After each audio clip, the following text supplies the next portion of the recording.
Olá, meus amados irmãos e amigos de todo o Brasil e mundo afora, que a paz do Senhor esteja com você de maneira abundante.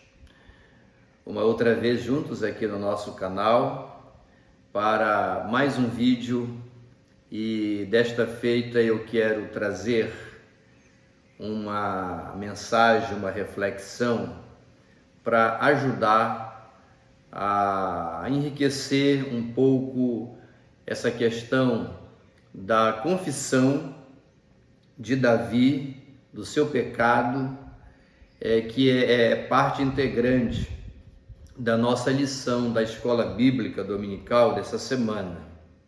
Como nós prometemos, nós estamos trazendo esse vídeo agora.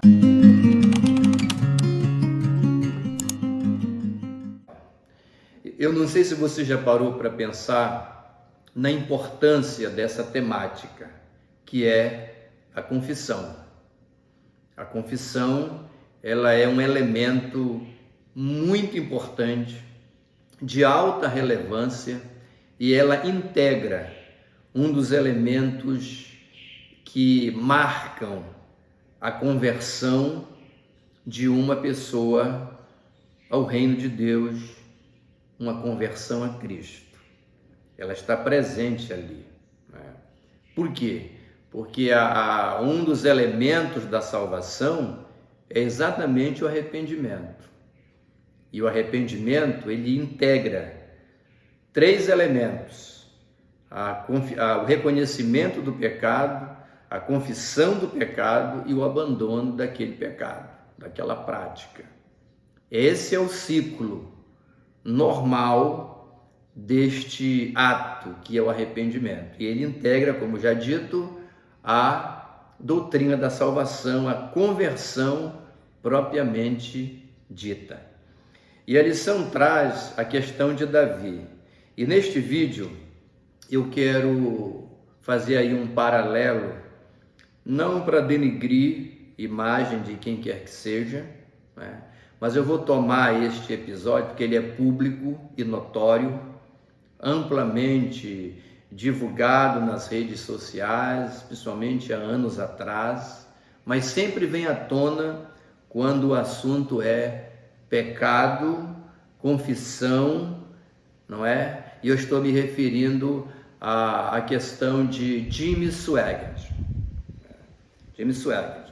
Eu quero fazer um paralelo aqui entre Davi e Jimmy Swaggart, o pecado deles, e em cima dessa questão explorar um pouquinho aqui de maneira bem prática a questão da confissão, tá?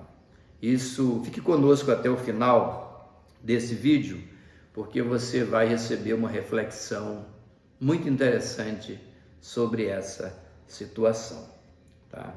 Então, Davi e Jimmy Swaggart são dois personagens, um bíblico e um outro não, mas eles são dois personagens que tiveram um fracasso na vida, e a forma como eles encararam esse fracasso são praticamente idênticos.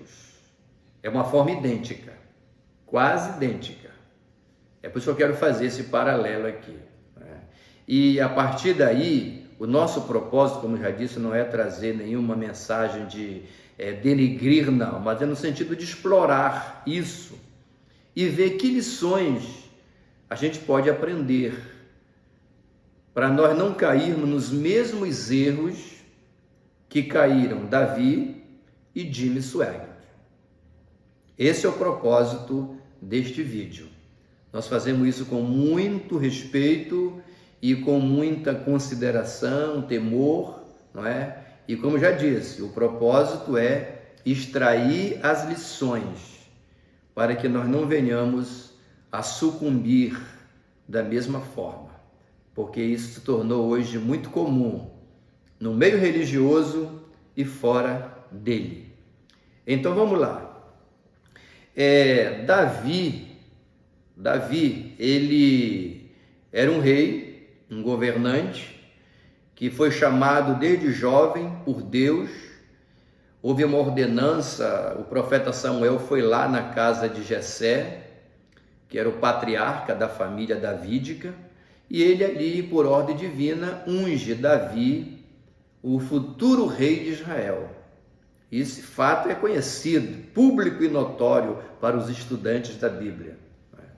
Davi cresce, há toda aquela problemática de Saul, mas Saul sai de cena, pelos motivos já estudados nas lições, e Davi ele ascende ao trono de Israel, e ele começa a ser um grande vencedor, começa conquistas memoráveis, e aí ele se torna realmente um grande homem, um grande monarca, e acima de tudo um homem que era um instrumento também nas mãos de Deus para muitas coisas. Mas esse Davi, ele também tem os seus momentos de fracasso, de fragilidade, vários. Mas o que está em foco aqui é o seu envolvimento e a sua queda com uma moça chamada Batseba. É uma moça muito bonita, ela era casada, ela era esposa de um oficial de alto escalão do exército israelense. O nome dele era Urias, e a casa deles ficava próxima ao palácio, e a história diz que Davi olhou lá de cima, viu ela tomando banho no terraço da casa, e foi o suficiente para nascer ali uma profunda paixão que vai terminar tragicamente. E ele manda alguém perguntar quem é essa moça aí, e aos seus oficiais mais próximos: não, essa é Batseba, ela é esposa de Urias. E como já foi dito lá na lição, Davi recebe todas as informações que ele precisava para fugir do pecado, mas ele insistiu, ele ignorou as advertências, como foi tratado na lição lá. E aí ele se envolve com Batseba e tem relações sexuais com ela e tudo mais, e depois disso aí é aí que a gente passa a focar para o propósito deste vídeo aí. O que foi que Davi fez quando a ficha caiu, digamos assim, que ele percebeu que o ato já estava praticado e ele sabia que as consequências seriam drásticas. Que ato ele tomou? Vários atos para tentar ajeitar a situação, Mandou chamar Urias do campo de batalha, deu um banquete para ele e tentou fazer com que ele fosse para casa deitar com a mulher dele. E depois ele, vendo que isso não funcionou, escreveu uma carta e mandou pelas mãos do próprio Urias para o comandante do exército, encomendando a sua morte, E Urias depois sai de cena, morre no campo de batalha, e Davi casa com Batseba como último ato para resolver a situação. Mas os estudos apontam que nada disso resolveu. Nada disso resolveu, e aí, aqui que entra a questão. Qual foi o desfecho disso? O que nós temos aqui? Nós temos um homem que conhecia Deus, que conhecia os propósitos de Deus, que havia sido chamado por Deus, que era um instrumento na mão de Deus, agora no lamaçal, envolvido, caído, no meio de uma tragédia emocional. É isso que nós temos aqui. E qual é a postura dele? Quando ele peca, o que ele faz? Quando ele se vê envolvido no lamaçal do pecado, ele faz o quê? Ele não faz o que é recomendável fazer. Abrir a boca e reconhecer o pecado, confessar o pecado e abandonar o pecado. Paga-se pelas consequências, evidentemente, mas é restaurado para reescrever uma nova página na sua história. Esse é o ideal. Mas é isso que Davi fez? Não. Ele fez o quê? Ele escondeu o pecado. Essa é a prática mais comum que a gente tem. principalmente envolvendo o pecado de líderes religiosos. Vamos falar a linguagem bem clara aqui. Líderes religiosos de uma maneira geral, pastores, não é? Padres, bispos e por aí vai. Eles pecam e fazem o quê? Esconde porque as razões são muitas para isso, mas o fato é esse: escondem o pecado e não os confessam. E aí, no caso de Davi, que escondia o pecado, o profeta Natã foi lá com ele. O profeta, evidentemente, já sabia de tudo, né? E foi lá com ele e confronta Davi.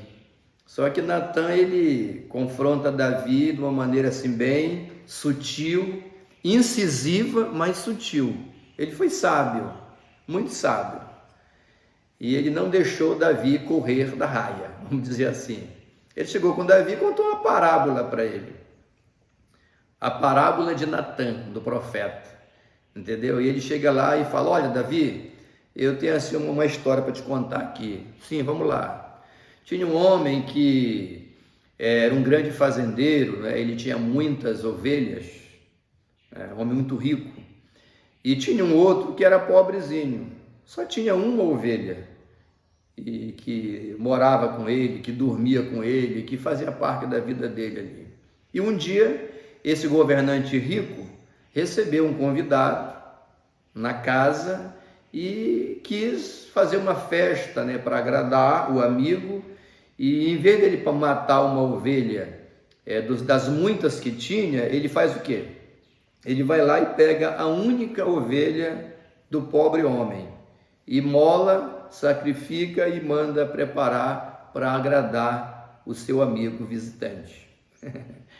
É essa a parábola de Natã, o profeta que confrontou Davi. E olha aí o impressionante é isso aqui, preste bem atenção nisso. Quando Davi estava sentado lá no trono dele, quando ele ouve essa exposição do profeta, ele levanta do trono abismado, enraivado, revoltado e diz o seguinte: olha, esse homem que fez isso é digno de morte. Isso não se faz, como é que pode? Como é que ele pode ter feito isso? Ou seja, Davi escandalizou-se ao extremo. Escandalizou-se ao extremo. Grave bem essa expressão. Escandalizou-se ao extremo. E aí, quando ele diz isso, né, esse homem merece morrer, é digno de morte porque isso não se faz, o profeta não perde tempo. Diz assim: olha, Davi, mas esse homem é exatamente você.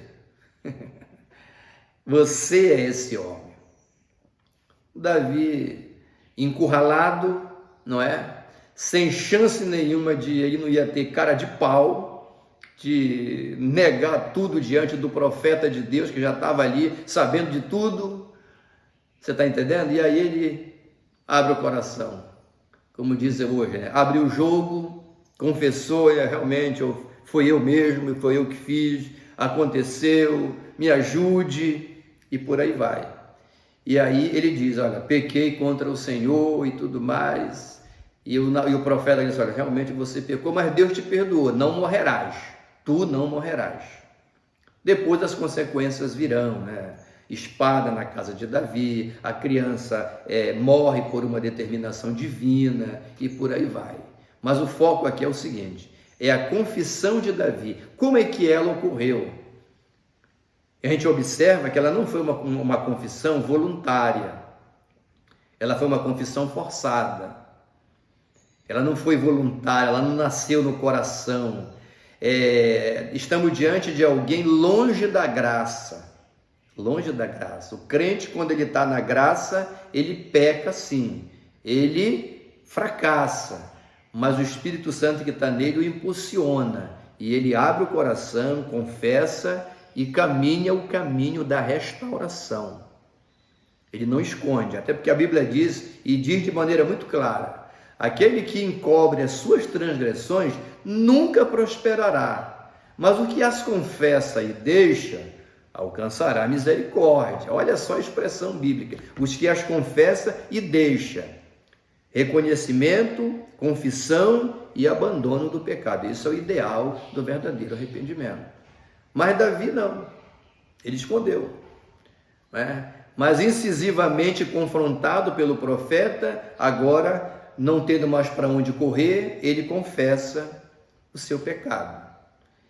Isso é mais comum do que você imagina nos círculos religiosos, inclusive hoje, envolvendo questão de líderes, pastores, bispos, padres e por aí vai. É muito comum. Seja que pecado for, não estou falando só de pecado de caráter sexual, pecados, questões morais das mais diversas. A pessoa pratica, sabe que praticou, mas começa a se esconder, colocando cortina na frente, usando dos expedientes mais espúrios para manter-se oculto de julgamentos e pagar o preço e as consequências do seu erro. Isso é mais comum do que você imagina. Então, essa é a questão de Davi. E depois desse episódio, se você quiser saber o resultado dessa confissão de Davi, é só você ler o Salmo 51, que foi um salmo que o salmista escreveu exatamente narrando o contexto do Salmo 51, todo esse processo de pecado, confissão e restauração do rei Davi. Está tudo lá, numa linguagem clara e inequívoca. Salmo 51. Leia o Salmo 51 e depois leia a história lá de 1º e 2º Samuel, que você vai confrontando os dois textos, você vai ter um entendimento pleno do que aconteceu ali. Essa é a questão de Davi. Confissão forçada, confissão não nascida no tempo que deveria ser e da forma que deveria ser, mas aconteceu. Agora, saindo de Davi e entrando no caso de Jimmy Swaggart. Jimmy Swaggart foi um pastor, aliás ele está vivo ainda, ele pastor da Assembleia de Deus, americana, na cidade de Louisiana, nos Estados Unidos, uma grande igreja, ele tinha um grande centro lá, o Centro da Família, congregava aí 7.000 pessoas, E Jimmy Swaggart tornou-se conhecido. Tem algumas anotações dele aqui, o Jimmy Swaggart tinha um ministério muito amplo. Ele pregava nos Estados Unidos, seus programas eram transmitidos em toda a nação americana e para mais de 150 países do mundo. Recebiam aqui no Brasil, nós também assistimos, Os crentes mais antigos conhecem muito bem o ministério de Jimmy Swaggart. E o ministério dele não era apenas evangelístico, assim no sentido espiritual, mas também um ministério humanitário. Dizem que ele tinha um trabalho que beneficiava 400.000 crianças carentes em 46 países do mundo. E além disso ele participava, ajudava na implantação de igrejas. Um homem de Deus que tinha um ministério amplo, abençoador, que alcançou vidas. Jimmy Swaggart, além de ajudar financeiramente essas instituições com as crianças e outras ações, ele foi um homem que influenciou toda uma geração de pregadores. Os que viveram a sua época, perceberam claramente que ele era um homem que possuía essa influência, essas qualidades, um grande pregador, possuidor de uma oratória invejável. Essa é a história de Jimmy Swaggart. E Jimmy Swaggart também, como Davi, pecou. E ele se envolveu com uma mulher, uma prostituta, uma garota, mulher de programa, e ele caiu, sucumbiu, adulterou. E qual foi a atitude de Jimmy Swaggart? A mesminha de Davi. Escondeu, ocultou, usou de todos os poderes que tinha para manter aquilo sob sigilo. Não confessou. E como é que nasceu a confissão de Jimmy Swaggart? A história é bem parecida com a de Davi. Na verdade, ele tinha um outro pastor, um outro líder nos Estados Unidos, Jim Bakker, que é também um televangelista. que também sucumbiu, caiu, envolveu-se com a secretária. E ele foi alvo das mais duras críticas de Jimmy Swaggart. Jimmy Swaggart trabalhou, entendeu, bastante para que Jim Bakker, o seu oponente, vamos dizer, sucumbisse. E o que de fato aconteceu? Jim Bakker foi punido, perdeu o seu programa de televisão, perdeu o seu cargo lá na instituição religiosa, foi punido severamente pela igreja americana. E Jimmy Swaggart participou ativamente disso aí. Ele foi muito duro com esse outro obreiro que havia caído, ou seja, escandalizou-se ao extremo. Lembra da parábola do profeta Natan para Davi, quando Davi se escandalizou ao extremo? Jimmy Swaggart é a mesma coisa, escandalizou ao extremo. Aqui eu percebo uma lição. Todas as vezes que você vê alguém se escandalizando de maneira extrema, avassaladora com a queda de alguém, acende a luz vermelha. Ou já fez o mesmo, ou está fazendo, ou está pretendendo fazer. Das três, uma, não é? É um efeito aí psicológico. Mas vamos voltar à questão, né? Jimmy Swaggart participou disso tudo, escandalizou-se, cobrou punição para Jim Bakker, só que ele com isso arrumou adversários, né? E botaram lá um detetive, pessoas vasculhando, até que flagraram Jimmy Swaggart num hotel lá nos Estados Unidos com uma prostituta, e fizeram um filme, gravaram, e segundo informações que se tem, pressionaram ele a uma confissão pública, sob pena de ser trazido isso à tona e ele ter que perder tudo que tinha, a posição, o ministério e por aí vai. Isso é um capítulo longo, né? E o que aconteceu foi que isso vazou para a imprensa, foi colocado, e aí Jimmy Swaggart, acuado, lembra de Davi? Acuado pela parábola de Natan, Jimmy Swaggart resolve abrir o jogo.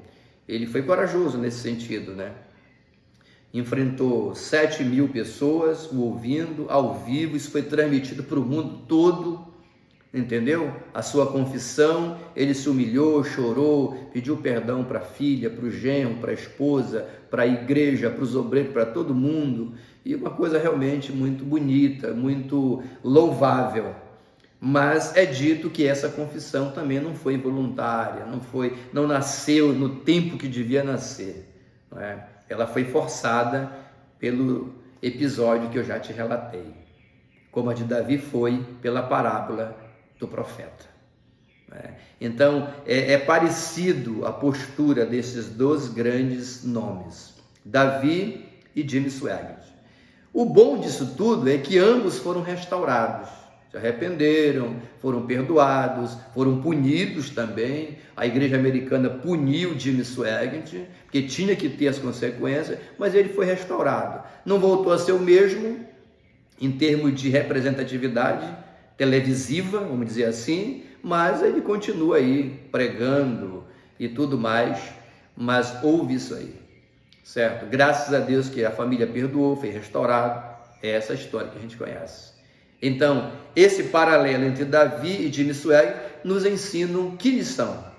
A lição de que confissão, ela é boa sim, mas ela tem que nascer no tempo certo. Pecou, confessa, não esconde, não é? Não camufla e não fica enganando, porque quando um líder religioso, por exemplo, ele peca, ele não peca só contra Deus, ele peca contra a família, ele peca contra os amigos e peca contra a igreja que o acompanha, que confiou nele e que é alimentado por ele espiritualmente. Essa é a questão. Então a confissão é muito importante. Pecou, confessa. Não espere uma parábola, não espere uma ameaça externa, vídeo, fita, prova, daqui, do outro lado. Não espere isso. Procure quem de direito, confesse, e quem confessa e deixa, alcançará misericórdia.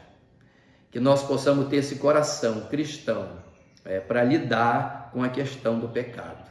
E a confissão é a cura, porque ela abre caminho para novos horizontes. Que Deus te abençoe, aonde você esteja, que você e eu possamos ter graça divina, não é? E vigiar para que a gente não caia nos mesmos erros. Deus te abençoe onde você estiver, sua família, a igreja, os amigos, tudo que pertence ao seu círculo de relacionamento.